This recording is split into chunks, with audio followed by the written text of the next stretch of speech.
Welcome to the Mechanism Podcast, where everything will be just fine. So, this is week 4 of our trials and tribulations, everybody. So, we're going to jump right into this one. This is probably going to be our shortest podcast, everyone. So, roughly maybe 10-15 minutes as we dive into this segment. So, for the last 3 weeks, we've been focusing on this particular topic as we're getting into the holiday season. Thanksgiving is this week, which is the 28th of November. This podcast is pre recorded for November 25th, 2024. Thanksgiving is on the 28th this year. So we are getting ready to think about some things. So today's topic is the matter is what are you grateful for during your trials and tribulations? What are you grateful for, ladies and gentlemen, do your trials and tribulations? And what are some things that you are really seeking and hoping to see happen in your own personal life? And how does that look like? What does that look like for you in this next phase that you're going in?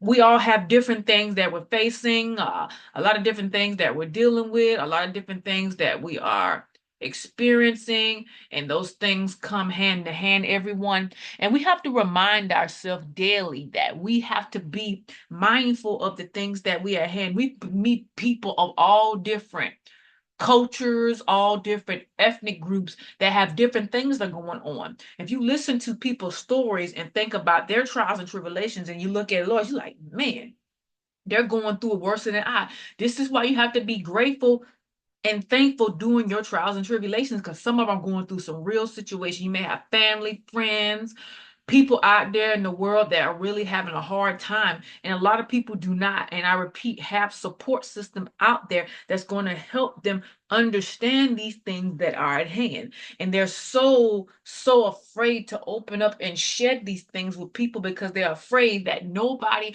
will take the time to listen. Nobody will take the time to hear their point of view. Nobody will take the time to acknowledge what they're going through and what they're facing, because people are going through some real rough and challenging times here in this life.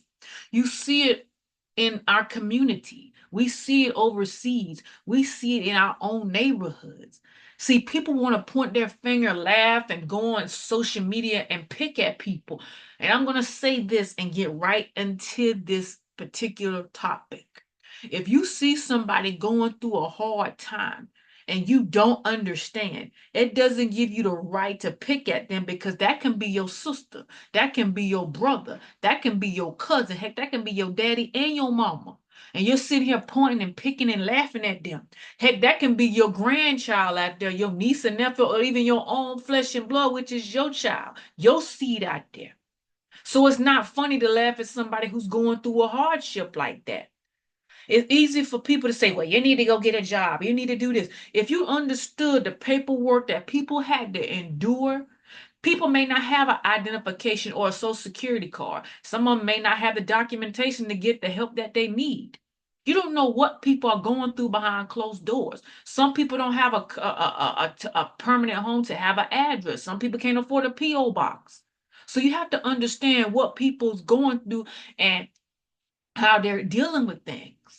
They may have a lot of mental issues. They may have a lot of anxiety. They may have a lot of pressure on them that they're not able to vocalize. Some people are not people. And I mean, basically, they don't know how to verbalize certain things without somebody assist them. A lot of them can't speak English. A lot of them can't comprehend very well. A lot of people can't read.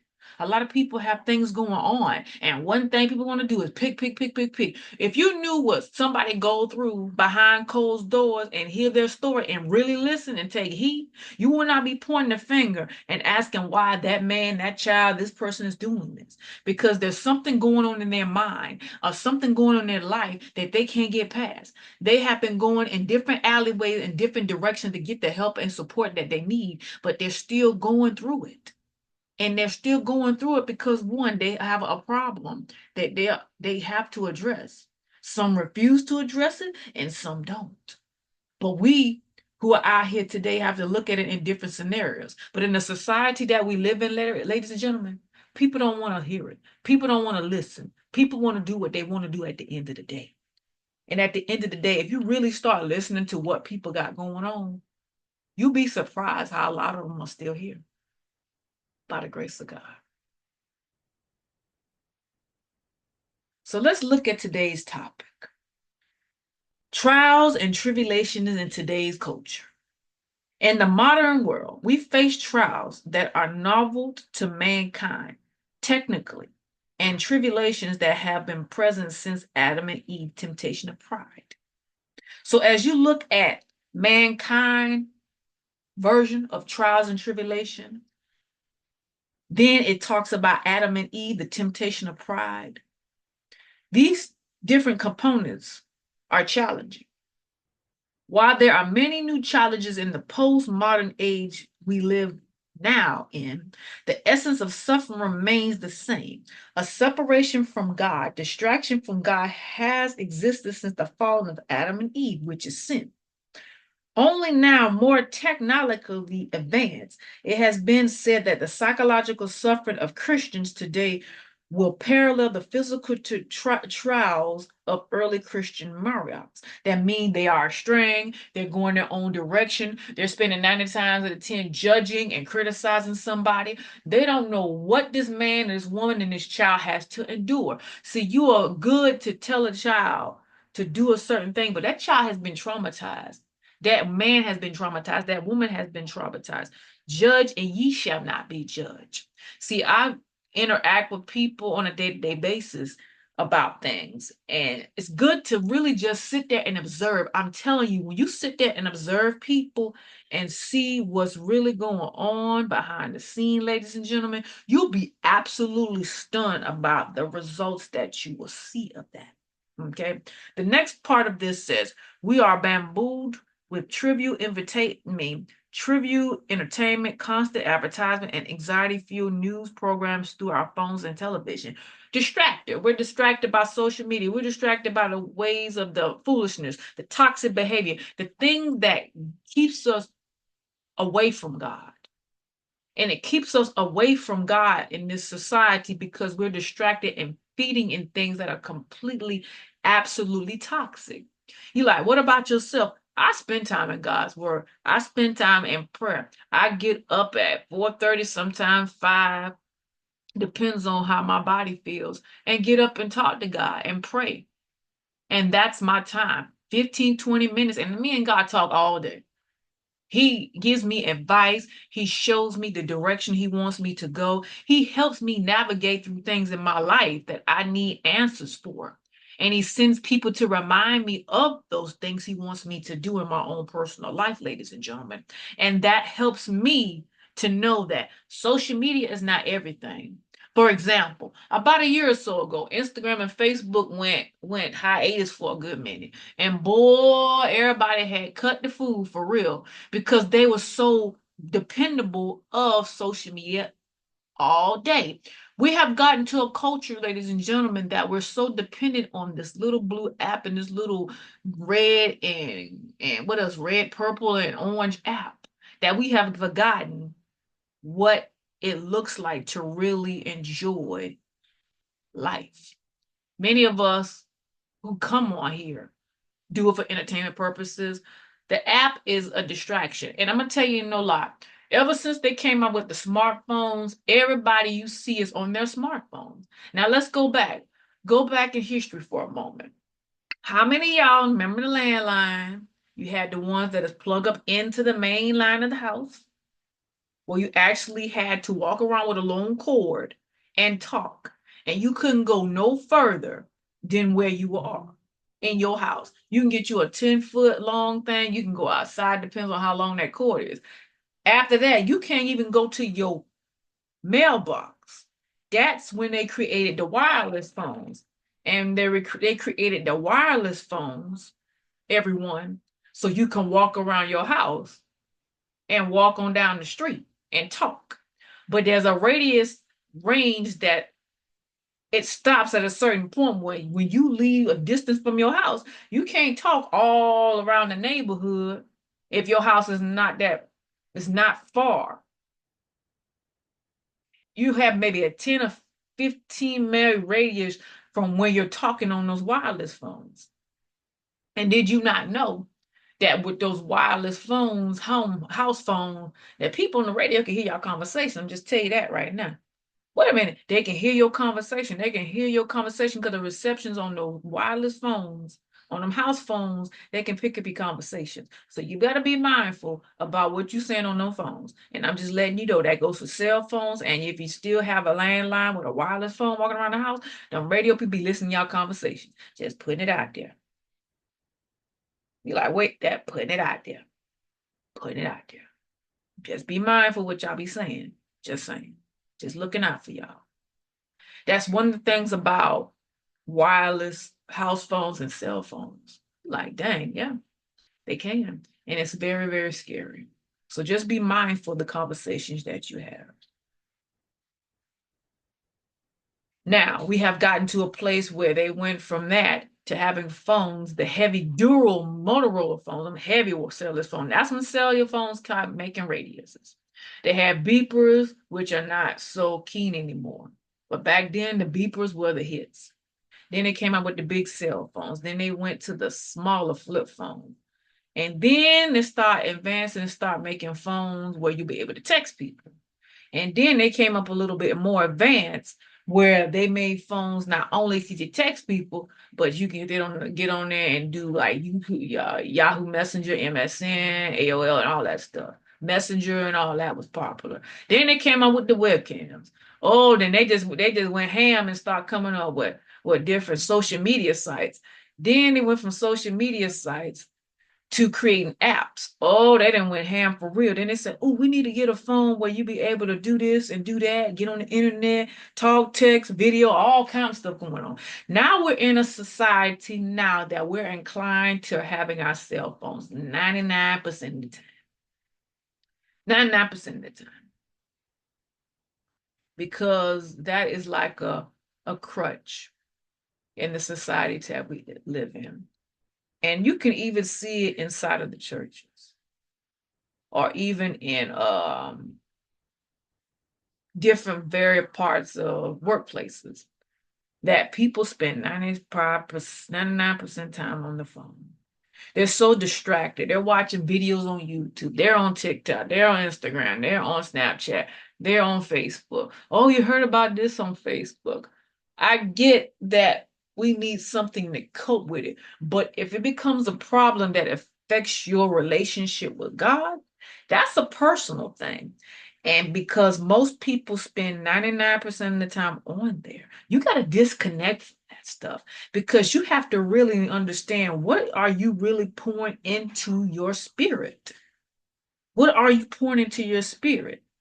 I had to learn how to pull back from social media myself because there's nothing going on at a certain time of the day. You get on, you say what you need to say, and get right off and deal with you. And that's how you really understand how to disconnect from these things. But the world want to sit here and video and do that. I understand that many of you are content creators where you making money off this blue app and Instagram and TikTok and YouTube and all the major platforms. I get that. But when you're going through a trial and tribulation and you want God to do some things in your life, you got to learn how to disconnect from that stuff because that's not helping you at the end of the day. You got to learn how to have a social media disconnect, learning to spending time with God, learning how to pour into yourself and not into everybody else because you're draining yourself if you think everybody on that app care about you. Let's just be real. You can have 1 million followers and maybe have 4 or 5 people that care. Just saying. And not even that, maybe even one. At the end of the day, the real ones will show up when real situations develop. We must guard our hearts and mind against such worldly obstruction from faith and remaining constant in prayer. Do not love the world or the things in the world. If anyone love the world, the love of the Father is not in them. So what this talks about is if you love the world, you have no time for God because you're spending more time in the world and not of God. God wants you to spend some time with him. He wants you to have a conversation. He want to talk to you. He got some things he want to share with you. but you so consumed with the world that you don't want to hear it. You're like, oh, here you giving us. No, this is not about discernment. This is about realness. Real is real. You want to know where your stand is with God. Get on the main line and talk to him. Like you talk about everybody else, talk to him because he's listening. People gonna gossip about you. People gonna talk about you. People gonna slander your name. But the best conversation you can ever have, ladies and gentlemen, is having a conversation with our Father. And I tell you, that's the best conversation you can have because guess what? You ain't got to worry about him talking about you. You ain't got to worry about him saying things behind your back. You ain't got to worry about him putting all your business out there. You ain't even got to worry about him post about it because it's between you and God in private, in confidentiality. He hears your heart. He hears your thoughts and he knows what you're going through before you even ask.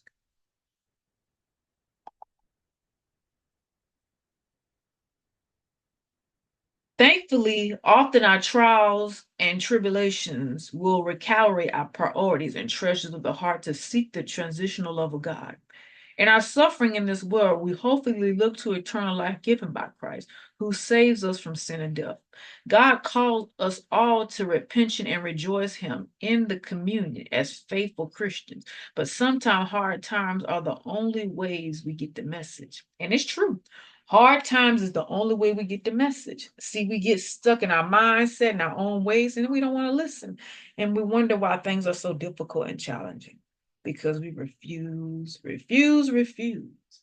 to come to a recollection of what he's sharing with us. John 16 and 33 says, I have said these things to you, that in me you may have peace. In the world you will have tribulation, but take heart, I have overcome the world.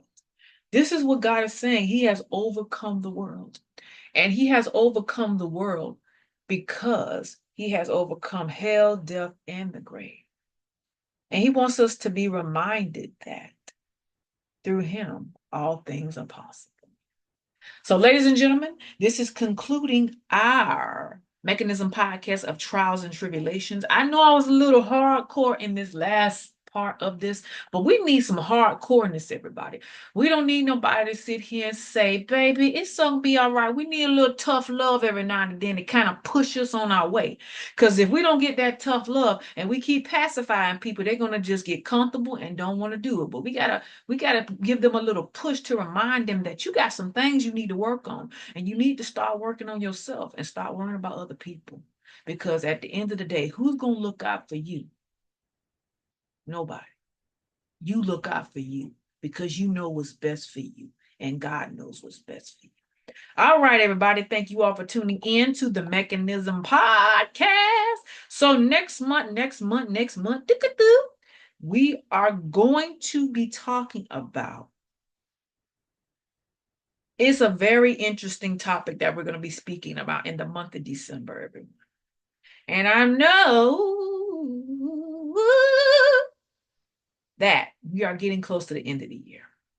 But this is something we really, really need to think about as we're in 2024. The life we live has meaning, right? So that's a question I want you to think about. The life we live has meaning. So I want you to think about that before we jump into this segment in December. What does that look like for you?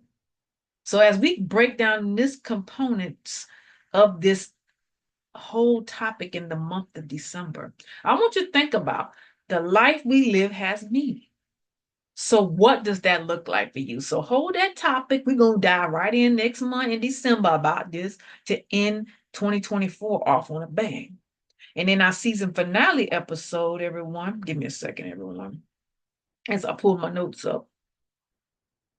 And I want to kind of give you a little bit about, to kind of think about that topic. And I want you to think about the topic that's moving forth in the next year. Growth has possible potential in life. Okay, so I want you to think about growth has possible potential in life in January. And I want you to look at, again, those two phrases that I'm sharing with you all. I want you to think about it for a moment because this is a decision you have to make based on your life. The life we live has meaning, which is in December. Think about that question. And in January, everyone, I want you to think about this season finale question too. Growth has possible potential in life. And I want you to think about that for a moment and think about how this really helps you become stronger every day. All right, everybody. Thank you for tuning in to the Mechanism Podcast. Everybody, I know I said 10 or 15 minutes, but boy, when it flows, and it goes and it goes. So we hit the 20-minute mark on this segment. I'll see you all back here next week. Again, this will be pre-recorded for the month of December. And January, I'll be live and direct to end the season of the Mechanism Podcast. These podcasts will be available on Instagram and on YouTube or on demand for people to watch as many times as they want to. You all have a blessed and a phenomenal Thanksgiving, and I'll see you in the month of December. Be blessed, be empowered, be lifted.